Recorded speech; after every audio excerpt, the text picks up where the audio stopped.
I know that things are going to change one day. I know that one day everything's going to be okay. But right now, things are really tough for a lot of people. This is not all that there is. There is a much bigger picture to life.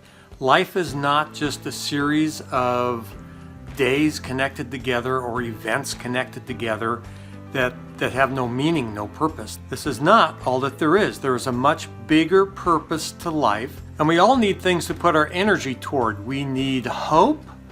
We need a vision of the future. We need that bigger and better future to work toward. We need to understand things like eternity. We need to understand what it would be like to have a relationship with God. This is not all that there is. And once we start thinking this is it, this is all there is, just this disconnected series of events in life, we start losing hope. And as never before, we are heading into a mental health crisis, something like I have never seen. I mean, all the indications are that we're moving in that direction, that we're looking at things like increases in addictions, in vices, in abuse. This is child abuse and spousal abuse, as well as abuse like alcohol abuse, substance abuse. Suffering just seems to be on the increase. It's on the rise right now. People simply are in pain. Now, there are opportunities in this. We only change when we are in crisis. That's when we change. When our pants don't fit anymore, we go on a diet. But as long as we're comfortable, we don't change. Right now, nobody is comfortable. So there are some great opportunities to change, to do some really good things, to make some really good habits, and to teach others how to do the same thing.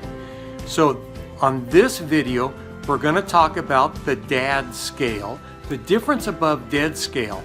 Real quickly, how it came to be, but how you apply it to your life, because it absolutely can make a difference in each and every one of your relationships.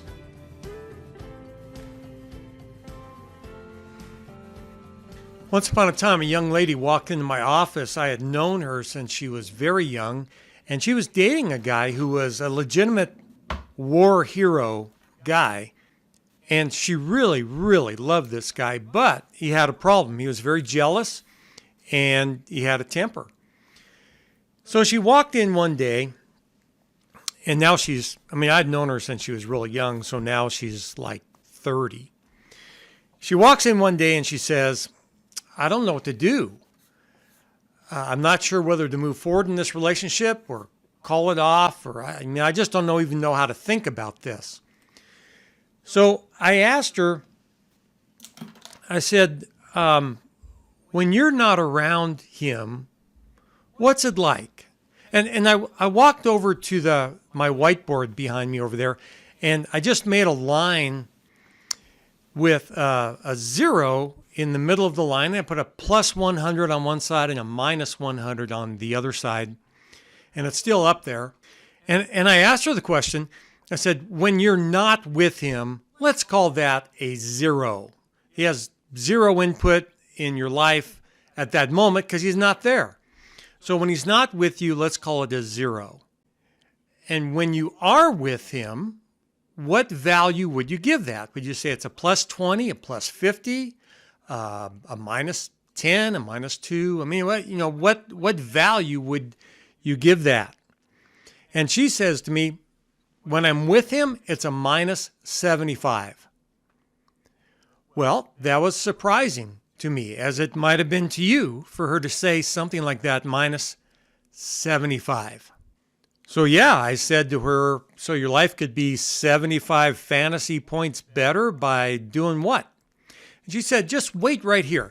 And she walked out of my office, walked down to her truck, picked up her phone, made a call, came back to my office, sat down and said, my life is now 75 fantasy points better. Well, it reminded me of so many things people had said to me about how sometimes there are people in life that you're really excited when they walk into the room, and sometimes you're really excited when somebody else is leaving the room, right? That a number of people have grown up in situations where when dad came home, if he came home drunk, they did not want to be around him. It was a minus 75 or a minus 100. And other people, their dad came home after work and it was a plus 50. It was a plus 75. They were so glad to see him.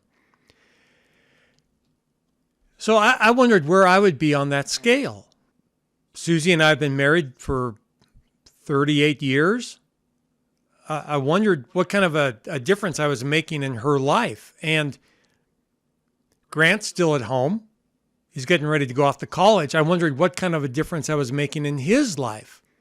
Or for my kids who are grown and living in Portland or Phoenix, what kind of a difference am I making in their life or in the lives of their spouses or their kids? So I had that scale up there on my board and I was just looking at it. And I said, when I die, I will have the input value for my family of a 0. I won't be around. So that'll be a 0. So how do I make a difference above being dead in the lives of the people that I love every day? How can I be a plus 20, a plus 50, or better in the lives of everybody that I love and never be a minus 10, a minus 20, a minus 50 in their life? Not any day have it be a minus value. How can I do that? How can I live my life in such a way that I'm making a difference above being dead? You wouldn't think that's a real high standard, and yet you and I both know there are times when us being around, it's a minus value in the other people's lives. And that's what we want to change. That's what we want to become very aware of. We want very much every day in every relationship that we have with the people that we love, the people we work with, the people we live next door to, people that we meet at the gas station. How do we make a difference in their lives above being dead? How can you speak words of encouragement to them? How can you speak life to them? How can you love them so much that it brings life into their world? How can you bring a positive value to them? How can you make a difference above being dead? There's a great verse written by St. Paul 2,000 years ago.